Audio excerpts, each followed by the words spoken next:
Au Gabon, la campagne présidentielle a pris une nouvelle tournure mardi avec l'annonce du retrait de candidature de deux des principaux candidats d'opposition en faveur de Jean Ping.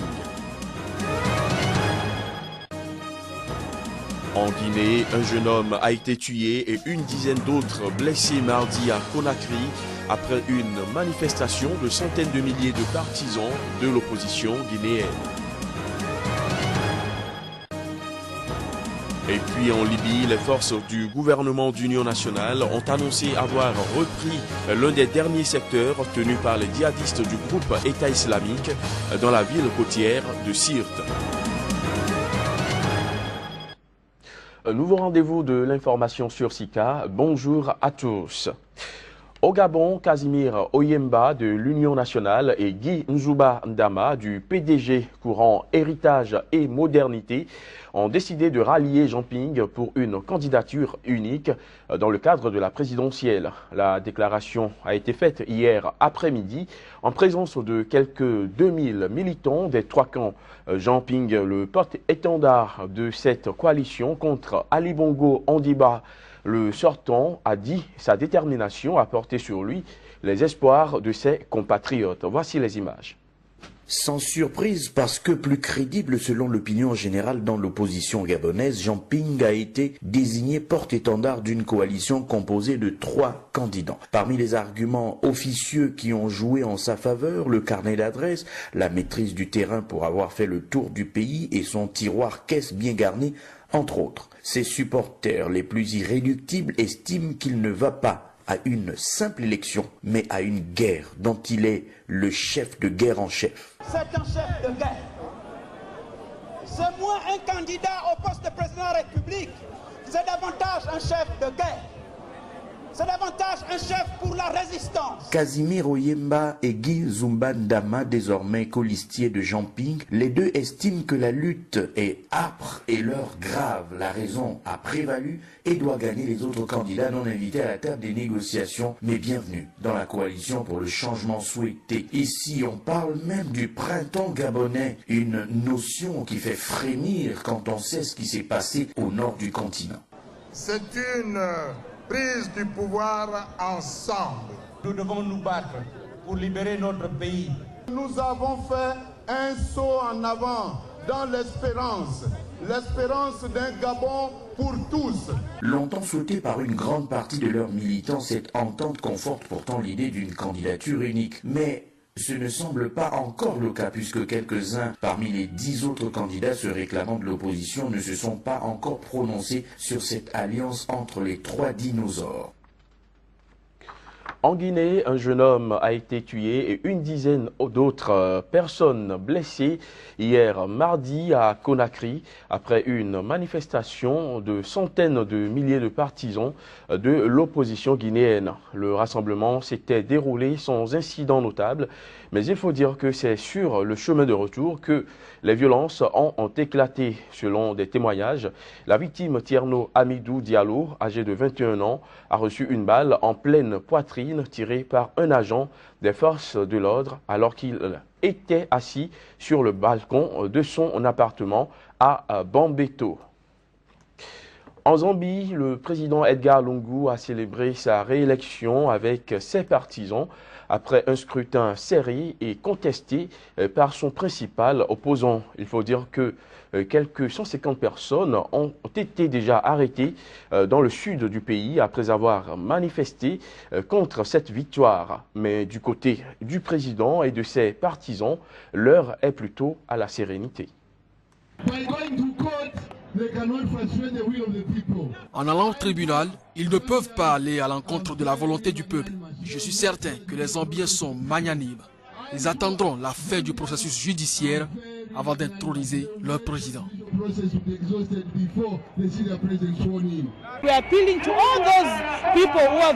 Nous lançons un appel à tous ceux qui veulent diviser notre pays.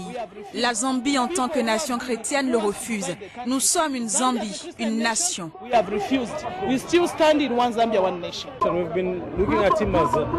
Nous le voyons comme un dirigeant humble et un dirigeant pacifique. Yes, as in for me, I'm inspired. Il m'inspire tellement. Je veux être comme lui plus tard. Les forces du gouvernement libyen d'Union nationale GNA ont annoncé avoir repris mardi l'un des derniers secteurs tenus par les djihadistes du groupe État islamique dans sa ville côtière de Sirte. Il s'agit du quartier résidentiel numéro 2. Elles ont lancé hier, mardi, une offensive dans ce quartier, dans le nord-ouest de la ville, avec des chars appuyés par des tirs de mortier. Les forces du GNA basées à Tripoli sont entrées le 9 juin dernier à Sirte pour chasser le groupe État islamique de cette ville qui constitue le fief des djihadistes en Libye depuis juin 2015. En République démocratique du Congo, on parle toujours du massacre de Béni. Le gouvernement a lancé un appel à la communauté internationale pendant que l'opposition, de son côté, exige des explications de la part des autorités politiques du pays. Quant à l'ONG de droits de l'homme, Association congolaise pour la justice, elle dénonce ces actes de barbarie. Yeyet Mavinga. Après le massacre de Béni qui a causé la mort d'une cinquantaine de personnes le week-end dernier, les réactions ne cessent de surgir. Pour la majorité présidentielle, ce groupe qui aurait perpétré l'attaque serait désormais lié au terrorisme islamiste. Elle demande le soutien des pays voisins face à la rébellion d'origine ougandaise des forces démocratiques alliées ADF. Pour l'opposition, la responsabilité de l'insécurité dans le nord-est de la RDC revient au gouvernement de Joseph Kabila Kabange. Elle plaide aussi pour plus de moyens aux forces armées de la République démocratique du Congo. L'ONG des droits de l'homme, Association congolaise pour la justice, ACAJ, dénonce ces actes et demande au gouvernement de prendre ses responsabilités. Nous dénonçons cela parce que vous savez qu'il y a un temps où il y a de jeunes de la lucha qui ont fait une marche pacifique pour soutenir les massacres de Béni. Mais ces jeunes ont été réprimés sévèrement par le gouvernement. Ces jeunes ont été arrêtés. Ces jeunes ont purgé beaucoup de jours ou beaucoup de mois dans la prison. Pourquoi? Parce que seulement ils étaient solidaires avec la population de Béni. Mais aujourd'hui, nous donnons raison à ces jeunes. Nous donnons raison à toutes les organisations des droits de l'homme qui ont dénoncé la négligence du gouvernement. Et aujourd'hui, le gouvernement décrète 3 jours de deuil national. Le gouvernement pouvait bien prévenir ces massacres. Il faut chercher les auteurs de ces massacres, les chercher et les punir selon la loi. Cette attaque survient 3 jours seulement après une visite du président congolais. Visite au cours de laquelle Joseph Kabila Kabange a promis de tout mettre en œuvre pour imposer la paix et la sécurité dans la région. Il faut dire que suite à ce massacre en République démocratique du Congo, la population s'est également exprimée. Elle se dit très déçue et revendique des mesures fortes contre les responsables de ces actes macabres. Suivez à présent leur réaction. Nous n'avons qu'un seul mot à dire, nous voulons la paix. La paix à Kinshasa et la paix à Béni. Et la paix sur toute l'étendue de la République. Nous avons besoin de la paix et lui, il est là, garant de la sécurité. Il faut qu'il fasse tout avec son gouvernement pour que la paix règne partout, et notamment à Béni, qu'on arrête de tuer nos frères. Et jusqu'à aujourd'hui, il y a des massacres par-ci par-là, donc on fait semblant comme si rien n'était. Vraiment, donc, il faut quand même que le gouvernement puisse assumer ses responsabilités. Mais quand on n'assume pas de responsabilités et on fait comme si rien n'était, après tout ça, donc vous voyez qu'on en a marre. Je crois que pleurer, être en deuil pendant 3 jours ne suffit pas. Ce qui importe pour nous, ce sont des explications claires. Le gouvernement de la République doit communiquer clairement, sans tabou, sur cette question de l'Est. Et la deuxième de choses, c'est de rassurer ces populations de l'Est. Que la communauté internationale puisse se bouger.